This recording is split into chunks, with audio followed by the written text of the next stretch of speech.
The Los Angeles Lakers are off to a pretty solid start this season. Despite missing LeBron for the entire year, they are sitting around 8-4, being the 5th seed in the Western Conference. Luka Doncic is having one of the greatest starts in NBA history, and then Austin Reeves looks like he is making the all-star leap as well. And by having some of the coldest white boys in the league, there is the notion that the Lakers don't exactly need LeBron James. That could be for either this season or in the future, but let's dive a little bit more into that theory. Looking purely into the future and over the next couple of seasons, I don't disagree with this.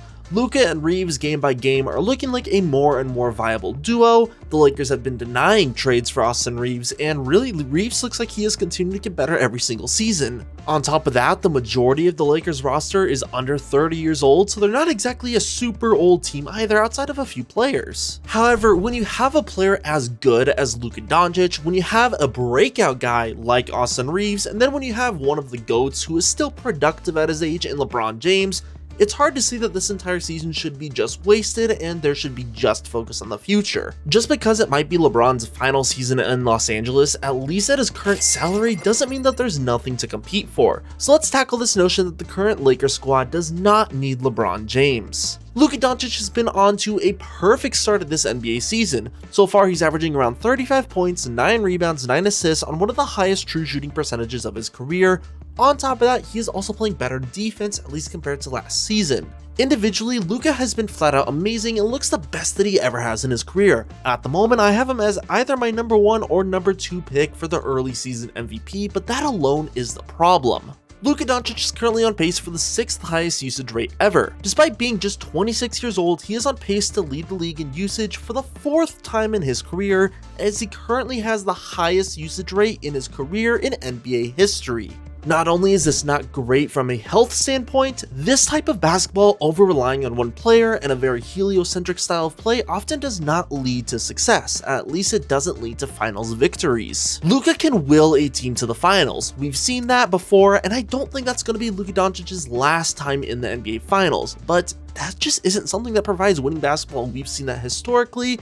Health-wise, that's not the greatest either. In the modern NBA, star players missing time is practically inevitable, and I personally don't have anything against a player having a game off or two, but in the case of the Lakers, are they going to survive these non-Luka Doncic games? In his 8-game career, Luka has only played more than 70 games twice. On average, there is a roughly 15-game mark that you're going to have to fill without Luka. Given the fact that the West can come down to literally just 1 or 2 games, a team like LA needs to be competitive every single time while keeping Luka fit and in good form. Beyond Luka and his own individual usage, the Lakers just have a problem by really lacking a third playmaker and ball handler. Both of the white boys can raise the Lakers offense on their own, but the problem is when they're on the bench. From a playmaking standpoint, Luka and Reeves are averaging about 9 assists per game. However, the next best players are Marcus Smart and Jake LaRavia at 3 assists per game. Marcus Smart as your third really best playmaker is just not a viable option in today's game. He's still a positive player, he has a good on-off rating, and he's a great defender, but as a playmaker, as somebody who can generate offense for other people, I don't like him as that option. And for Jake LaRavia, who I'll talk about later, he's more needed as a shooter than a guy who can create his own offense. But then beyond him, you have guys like Jared Vanderbilt, Rui Hachimura, and Bronny James who have the most assists for the Lakers. This team needs a real third option. I'm not talking that they have to have some major big 3, and I'm not saying that playmaking is purely on assist numbers either. However, the Lakers need something on their bench. They need somebody who can run the team when Reeves or when Luka are not playing for a game or when they're just resting. And that's the big thing, is that the Lakers bench unit is struggling massively. They are last in the league when it comes to scoring per game, scoring 6 less points per game than the Cleveland Cavaliers, and they are last in assists per game as well. These are 2 areas of massive improvement that LeBron can make an immediate impact. He can play when Luka is resting or when he's dealing with a minor injury, and while I do think there will be some minor regression in LeBron, I think all the Lakers really need out of him is about 20 points, 7 assists, and solid defense. We know what Luka and Reeves are capable of. We know that they can lead a team to wins even in the Western Conference, so we really just need to see if LeBron James can fill their gaps and kind of take a step back a little bit like how he was towards the end of last season. But even just outside of playmaking, outside of the third option, outside of the bench, the Lakers still need LeBron to do more. A critical issue for the LA Lakers has been their three-point shooting. Currently, their roster is a bottom 10 three-point shooting team in the entire league, and when you look at this team, things just don't look great. Luka Doncic and Austin Reeves, two guys who are good shooters, they're just shooting 30% from 3 on the year. Dalton Connect is shooting just 33% on the year. Jake LaRavia is a solid 36%, but he's only on 1 make per game, and they really only have one high-level shooter in Rui Hachimura, 2 makes at 51% per game. Last year's LeBron James was actually a better shooter than what Jake LaRavia is doing this year. Last season, he shot about 2 more attempts per game at 37%. On catch and shoot opportunities, LeBron was also way better, shooting 8% better than LaRavia is this year. Now, this definitely isn't any shade on Jake LaRavia. I think he's been playing really well this year. I think he was a great signing for the LA Lakers, and he's doing exactly what he's needed to do. However, the fact that LeBron James can come in and probably be your second best shooter is also a sign that the Lakers are really lacking in the three-point department, and they're lacking in depth. Ideally, I also think the ball presence of LeBron James will help take some pressure off of Reeves and Luka, and they will emerge as better three-point shooters, and they will emerge as the shooters that we all know that they are. And this is the important thing too. Looking at the previous 5 NBA champions, every single one of them was essentially a top 5 three-point shooting team. Efficient three-point shooting isn't just a nice thing to have, it's a requirement to compete at the highest level. LeBron James can definitely come in and help the three-point shooting problem, but he can't solve it on his own either. However, this could also be a problem a little bit more suited for the trade deadline, where we might see if a team is selling, and the Lakers might be in a good spot to add a key role player or two. In my opinion, Phoenix has some really good options. They're a little bit overperforming, and they might want to try to get rid of guys because we all know they don't have a future. This is obviously coming from a Suns fan. But guys like Grayson Allen, guys like Royce O'Neal, guys like Colin Gillespie, they're all shooting the ball incredibly well. They could be great depth pieces for the Lakers. He doesn't help them out defensively, but the Celtics might want to move on from a guy like Anthony Simons if the Lakers can obviously afford him. He's had a bad start to the year, but I think LA could get him at a decent deal, but Tyus Jones theoretically would be a great pickup as well. Jones was a plus 40% three-point shooter, he's a good playmaker, he's one of the most efficient playmakers in NBA history. It's just a shame that he's had such a poor start to the year that he might be completely out of the Orlando Magic rotation.